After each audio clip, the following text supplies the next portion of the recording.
MacBook Air M1 এটা literally laptop ইন্ডাস্ট্রিকে সারা জীবনের জন্য চেঞ্জ করে দিয়েছিল অ্যাপেল সিলিকনের মাধ্যমে। প্রায় 6 বছর আগে এই ল্যাপটপটা প্রথম রিলিজ হয়েছিল 2020 সালে। এখন 55,000 টাকার আশেপাশে আপনি ইউজড মার্কেটে এই ল্যাপটপটা কিনতে পারবেন, কিন্তু আপনার কি আসলে কেনা উচিত? সেটাই আজকে আপনাদের সাথে ডিসকাস করার চেষ্টা করব এবং আপনাদেরকে একটা ক্লিয়ার আইডিয়া দেওয়ার চেষ্টা করব। আসসালামু আলাইকুম টেক পিপল, ওয়েলকাম টু টেকসেক। আজকের এই আলোচনার পুরোটা সময় জুড়ে সাথে থাকবো আমি শিশির, আর আপনি যদি আমার চ্যানেলে নতুন হয়ে থাকেন please subscribe to the channel. So let's get started. Apple যখন এই ল্যাপটপটা প্রথম লঞ্চ করেছিল, তারা এই ল্যাপটপটার সাথে ইন্ট্রোডিউস করেছিল মার্কেটে M1 অ্যাপেল সিলিকন। প্রথমবারের মতো অ্যাপেল অনেক বোল্ড একটা মুভ নিয়েছিল, যেটা এর আগে কেউ কখনো করে নাই। সেটা হচ্ছে সম্পূর্ণভাবে ইন্টেলকে ডিচ করে তারা তাদের নিজস্ব সিলিকনে আগানোর চিন্তাভাবনা করছিল। সো এই ল্যাপটপটা যখন রিলিজ করেছিল তারা, এই ল্যাপটপটার মাধ্যমেই তারা তাদের এই ট্রানজিশনটা শুরু করেছিল। এই ম্যাকবুক এয়ার M1 খুব তাড়াতাড়ি হয়ে গিয়েছিল অ্যাপেলের সবচেয়ে বেস্ট সেলিং ল্যাপটপ। আর তার আগে পর্যন্ত ম্যাকবুক এয়ার বেসিক্যালি একটা ইউজলেস মেশিন ছিল। প্রথমে এমন কিছু নিয়ে শুরু করি যেটা অ্যাকচুয়ালি এখন পর্যন্ত খুব ভালো, সেটা হচ্ছে বিল্ড কোয়ালিটি অ্যান্ড ডিজাইন। এই ল্যাপটপটার বিল্ড কোয়ালিটি খুবই প্রিমিয়াম, একটা অ্যালুমিনিয়াম ইউনিবডি দিয়ে কনস্ট্রাক্ট করা। লিটারালি ল্যাপটপের ফুল বডিটাই অ্যালুমিনিয়াম, সো কোথাও আপনি কোনো চিপ বা কোনো কম দামি ম্যাটেরিয়াল আপনি দেখবেনই না। বেসিক্যালি এর চেয়ে ভালো বিল্ড কোয়ালিটি আপনি মনে হয় না 55,000 টাকার আশেপাশে কোনো উইন্ডোজ ল্যাপটপে পাবেন, ইভেন ইউজড। দেন হচ্ছে কিবোর্ডটা যথেষ্ট ভালো, ট্র্যাকপ্যাডটা খুবই ভালো, এক্সিলেন্ট কোয়ালিটি ট্র্যাকপ্যাড। এই ট্র্যাকপ্যাড আপনি উইন্ডোজে মানে হাই এন্ড ল্যাপটপে গেলেও পাবেন না। এছাড়াও ল্যাপটপটা বেশ লাইট ওয়েট, সো আপনি যদি সবসময় ব্যাগে করে ল্যাপটপ ক্যারি করেন আপনার জন্য এটা ক্যারি করাটা বেশ ইজি হবে। এখানে সবচেয়ে বেশি ব্যাকডেটেড যে জিনিসগুলো ফিল হয় তার মধ্যে প্রথমত হচ্ছে এই ল্যাপটপটাতে কোনো ম্যাগসেফ নাই। সো আপনি যখন ল্যাপটপটা চার্জ করবেন তখন অলরেডি আপনার একটা USB-C পোর্ট শেষ, আপনার আরেকটা USB-C পোর্ট দিয়ে বাকি সব কিছু ইউজ করা লাগবে। সো আপনার ডঙ্গল মাস্ট ইউজ করতেই হবে। আর সেকেন্ড ব্যাপার হচ্ছে এর ওয়েব ক্যাম, বাট কাজ চালিয়ে নেওয়ার মতো যথেষ্ট ভালো ওয়েব ক্যাম এটার আছে। এছাড়াও এটার মাইক্রোফোনটা বেশ ভালো। সো আপনার টিপিক্যাল মিট বা জুম কলে যদি আপনি কোনো মিটিং করেন বা কোনো প্রেজেন্টেশন দেন, সেটার জন্য ডেফিনেটলি আপনার এটা নিয়ে কোনো প্রবলেম পোহাতে হবে না। এরপর আসি এর পারফরমেন্স নিয়ে। সব থেকে ইম্পর্টেন্ট যে কোয়েশ্চেনটা মানুষ করে থাকে এই ল্যাপটপটা চুজ করতে গেলে, সেটা হচ্ছে M1 ম্যাকবুক এয়ার কি এখনও ফাস্ট, অথবা এখনও এটার কি পারফরমেন্সটা ভালো। যদি আপনি macOS 26-এ আপডেট না করেন তাহলে ভালো পাবেন, বিকজ macOS 26-এ আপডেট করার পর থেকে আমি পার্সোনালি যেটা ফেস করেছি তার মধ্যে প্রথম হচ্ছে আপনি যখন আপনার সব অ্যাপসগুলো ওপেন করতে যাবেন, অ্যাপস লোডিংটা অনেক স্লো হয়ে গেছে। আর ইভেন আপনি যখন ল্যাপটপটা প্রথমবার বুট করবেন আপনার ডকের অ্যাপগুলো লিটারেলি লোড হতে একটু টাইম লাগে। এছাড়াও অ্যাপ লঞ্চারে যদি আপনি যান, সবগুলো আইকন দেখবেন আপনি যখন স্ক্রোল করবেন তখন সেগুলি লোড হয়, আগে থেকে লোড হয় না। macOS 15 যেটা ছিল সিকোয়া, ওইটাতে পারফরমেন্সটা খুবই ভালো ছিল। এছাড়াও আরেকটা যেটা ডাউনফল সেটা হচ্ছে macOS 26 আপডেট করার পর থেকে জাস্ট সিস্টেম অ্যাপস ছাড়া অন্য অ্যাপসগুলোতে অ্যাকচুয়ালি আমি মানে এক্সটার্নাল মনিটরে হাই রিফ্রেশ রেটটা দেখি নাই। আমি পার্সোনালি একটা high refresh rate monitor use করি। macOS 15-এ যখন ছিলাম তখন আমি বেসিক্যালি ওই মনিটরে যখন ইউজ করতাম সব কিছুতেই আমি হাই রিফ্রেশ রেটটা পেতাম, বাট এখন ওয়েব ব্রাউজিংয়েও আমি 60 হার্টজের বেশি পাই না। জাস্ট সিস্টেমের যে অ্যাপসগুলো আছে, সিস্টেম অ্যাপস অথবা সেটিংসে যদি যাই, সেই অ্যাপসগুলোতে আমার হাই রিফ্রেশ রেটটা দেখতে পাই। তার মানে বুঝতেই পারছেন macOS অ্যাকচুয়ালি আপডেটের মাধ্যমে আস্তে আস্তে হয়তো বা অ্যাপেল এই M1 ল্যাপটপটাকে মানে ডাউনগ্রেড করে দিচ্ছে। বিদেশি রিভিউয়াররা আপনাকে বলতে পারে যে এভরিডে টাস্কের জন্য এই ল্যাপটপটা ভালো, কিন্তু ভাই আমাদের দেশে 55,000 টাকার বাজেটে আপনি একটা ল্যাপটপ কিনবেন শুধুমাত্র ইউটিউব দেখার জন্য না, শুধুমাত্র ফেসবুক চালানোর জন্য না, শুধুমাত্র ব্রাউজিং করার জন্য না। আপনি ডেফিনেটলি কিনবেন কোনো না কোনো স্কিল ডেভেলপমেন্ট করার জন্য, অথবা আপনার খুব ইন্টেন্সিভ কোনো না কোনো পারপাস থাকবেই। বিকজ 50,000 টাকা 55,000 টাকা আমাদের জন্য খুব কম না ওদের মতো। 55,000 টাকায় আমরা যেটা খুঁজি সেটা হচ্ছে একটা ভালো পারফরমেন্স আমরা পাবো কি না। এখানে হচ্ছে জিনিসটা একটু ট্রিকি হয়ে যায়, বিকজ বেস মডেল যেটার কথা আমি বলছি 55,000 টাকা, এইটাতে আপনি পাবেন 8GB ইউনিফাইড মেমোরি। এই ইউনিফাইড মেমোরিটা হচ্ছে অ্যাপেলের একটা স্ক্যাম।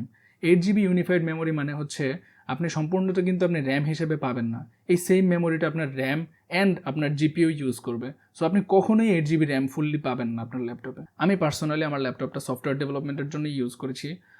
আমার এক্সপিরিয়েন্স অনুযায়ী আপনি যদি সফটওয়্যার ডেভেলপমেন্টে কাজ করেন, আপনি যদি এআই এজেন্ট যেমন ক্লাউড অথবা কার্সর এগুলিকে রান করে আপনি যদি ইউজ করতে চান, তাহলে খুব তাড়াতাড়ি অ্যাকচুয়ালি র্যামটা শেষ হয়ে যায়। 8GB র্যামে তো আপনার হবেই না, কারণ আমি যতটুকু দেখছি যে আমার মাঝে মাঝে Next.js এর একটা সার্ভারে 3 থেকে 4GB পর্যন্ত র্যাম ইউজ করে। সো আপনি যখন এআই এজেন্টগুলোকে সাথে অ্যাড করবেন, কখনো কখনো আপনি সোয়াপ মেমোরিতে 12 থেকে 15GB এমনকি 16GB পর্যন্ত সোয়াপ মেমোরি ইউজ হতে দেখবেন, যেটা ডাউন দ্য লাইন আপনার এসএসডির পারফরমেন্সকে কিন্তু হ্যাম্পার করবে। এসএসডি কিন্তু যত বেশি রাইট করা হয় তত এটার পারফরমেন্স দিন দিন কমতে থাকে। সো এই ব্যাপারটা ডেফিনেটলি মাথায় রাখতে হবে। আপনি যদি শুধুমাত্র ফ্রন্ট এন্ডের কাজ করেন, লাইক ফ্রন্ট এন্ডে একটা সার্ভার আপনার চলবে, ব্যাক এন্ডে চলবে না, অথবা শুধু ব্যাক এন্ডে চলবে ফ্রন্ট এন্ডে চলবে না, সেক্ষেত্রে ঠিক আছে। বাট আপনি যদি locally front end and back end দুইটাই ইউজ করতে চান, প্লাস আপনার এআই টুলস যেগুলো আছে, যে এজেন্টগুলো আছে, এগুলিকে আপনি রান করতে চান, তাহলে ডেফিনেটলি এই র্যামটা আপনার জন্য এনাফ না। হ্যাঁ, আপনি কাজ চালিয়ে নিতে পারবেন, আপনার কাজ চলবে, একটু স্লো হবে বাট কাজ চলবে। বাট আপনি যদি একদম এক্সপেক্ট করে থাকেন যে হ্যাঁ ম্যাকবুক অ্যাপেলের ডিভাইস, তার মানে একদম সবসময় স্মুথ চলবে, সেটা হবে না ভাই। আরেকটা মেজর ইস্যু আছে, সেটা হচ্ছে overheating and thermal throttling. আপনি ইন্টারন্যাশনাল কোনো রিভিউয়ারদের ভিডিও দেখে থাকলে তারা বলবে এই ল্যাপটপে ফ্যান নাই, সো কোনো নয়েজ নাই। আমাদের জন্য অ্যাকচুয়ালি নয়েজটা ম্যাটার করে না, কারণ আমরা ঢাকায় থাকি, আমাদের আশেপাশে অলওয়েজ নয়েজ থাকে। তো ফ্যান না থাকার কারণে যেটা হয়, এই ল্যাপটপটা অ্যাকচুয়ালি ওভারহিট হয়। ওভারহিট হওয়ার পর পারফরমেন্স ড্রপ করবেই। যে কোনো ডিভাইসেই ওভারহিট হলে পারফরমেন্স ড্রপ করে। আপনি যে ফোনে এখন এই ভিডিওটা দেখতেছেন, সেই ফোনটাও যদি আপনি গেম খেলতে খেলতে গরম হয়ে যায়, ডেফিনেটলি আপনার পারফরমেন্স থ্রটলিং হবে। থার্মাল থ্রটলিং না হলে আপনার ডিভাইসটা আগুনে পুড়ে যেত। আমাদের ওয়েদারের জন্য এই নো ফ্যান ব্যাপারটা অ্যাকচুয়ালি খুব একটা পজিটিভ কিছু না। মাঝে মাঝে এই হিট আপনি চ্যাসিতেও ফিল করতে পারবেন, ইভেন কিবোর্ড এরিয়াতেও ফিল করতে পারবেন। সেটা একটু আপনার জন্য অস্বস্তিকর হতে পারে, বাট আনইউজেবল কিছু না। এর ডিসপ্লেটা হচ্ছে একটা 13.3 ইঞ্চ রেটিনা ডিসপ্লে, যেটা অ্যাকচুয়ালি রেটিনা ডিসপ্লে মানে হচ্ছে আইপিএস ডিসপ্লে আর কি। এর রেজলিউশন প্রায় 1440p এর মতো। সো এর ডিসপ্লেটা খুবই শার্প, খুবই কালার অ্যাকুরেট, খুবই সুন্দর কালার আপনাকে দিবে। অ্যান্ড এই ডিসপ্লের দিকে যদি আপনি তাকিয়ে থাকেন, আপনি অ্যাট আ গ্ল্যান্স এটা ফিল করবেন না যে এই ল্যাপটপটা অনেক পুরাতন বা এর চেয়ে বেটার কোনো অপশন আপনি মার্কেট থেকে কিনতে পারতেন। বাট যেটা নোটিস করবেন সেটা হচ্ছে ডিজাইনটা। এর আশেপাশের যে বেজেলগুলো আছে সেগুলো অনেক বড়। মডার্ন ল্যাপটপগুলোতে এই বেজেলগুলো মিনিমাইজ করার চেষ্টা করে। ইভেন অ্যাপেলের যে নতুন এম সিরিজের ল্যাপটপগুলো আছে, ম্যাকবুক এয়ার যেগুলো আছে, সেগুলোতে কিন্তু আপনারা খেয়াল করবেন উপরে নচ টাইপের একটা ডিজাইন দিছে। এর ব্যাটারি ব্যাকআপ বেশ ভালো। কন্টিনিউয়াসলি কোডিং করে আমি প্রায় 7-8 ঘন্টা, ইভেন 9 ঘন্টা পর্যন্ত ব্যাকআপ পেয়েছি। এছাড়াও আপনি যদি একটা এক্সটার্নাল মনিটর কানেক্ট করে পাওয়ার ছাড়া এটাকে ইউজ করেন, একটা মনিটর সহ আপনি 4-5 ঘন্টা ব্যাকআপ পাবেন। এখন আপনি বলতে পারেন যে ভাই, ইউজড মার্কেট থেকে যদি এই ল্যাপটপটা কিনি তাহলে তো ব্যাটারি হেলথ কম পাবো, 90% পাবো অথবা তার চেয়েও কম পাবো। ভাই, আমার ল্যাপটপটাতেও 94% ব্যাটারি হেলথ ছিল। সো সর্বোচ্চ আপনি 30 থেকে 40 মিনিট কম ব্যাকআপ পাবেন, অথবা 1 ঘন্টাই সাপোজ কম ব্যাকআপ পাবেন। সো এইটা কোনো ডিল ব্রেকার না। সো আশা করি ব্যাটারি নিয়ে আপনারা স্যাটিসফাইড থাকবেন এই ল্যাপটপটায়। এখন পর্যন্ত এই ল্যাপটপটার সফটওয়্যার সাপোর্ট লাইভ আছে।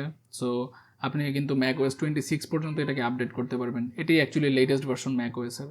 বাট ওই যে সফটওয়্যারের কথা যে বললাম যে macOS 26 আপডেট করলে আপনার পারফরমেন্স অনেকটাই ড্রপ করবে, এটা অ্যাকচুয়ালি ট্রু। আপনি যদি macOS 15 থেকে আপগ্রেড করেন তাহলে ডেফিনেটলি এই জিনিসটা আপনি খুব বেশি নোটিস করতে পারবেন।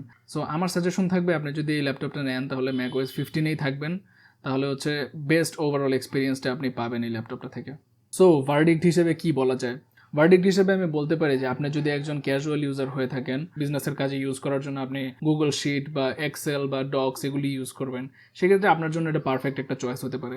ইভেন ইউনিভার্সিটি স্টুডেন্ট যারা আছে, অথবা আপনি যদি জব করে থাকেন, সেক্ষেত্রেও আমি বলবো এই ল্যাপটপটা আপনি ইউজ করতে পারবেন, বিকজ অনেক কোম্পানিতে এখনও কিন্তু ডেভেলপার এই ল্যাপটপটা ইউজ করে।